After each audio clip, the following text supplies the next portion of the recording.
ធ្វើមុខម្ហូបនេះម្ដង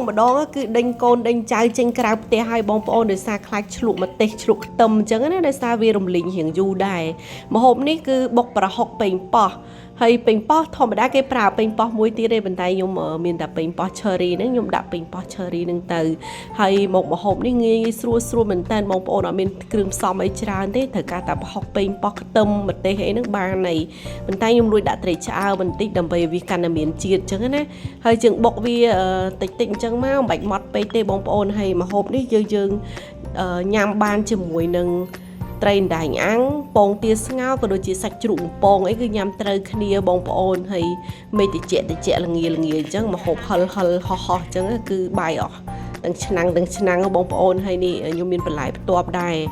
ហើយម្ហូបនេះក៏ខ្ញុំបានផ្ទាប់ជាមួយនឹងជ្រក់ត្រប់របស់ខ្ញុំដែលធ្វើពីថ្ងៃមុនដែរអញ្ចឹងបងប្អូនគឺវាជូរអញ្ចឹងយកមកញ៉ាំមួយត្រីអណ្ដែងអាំងហ្នឹងក៏ត្រូវគ្នាដែរបងប្អូន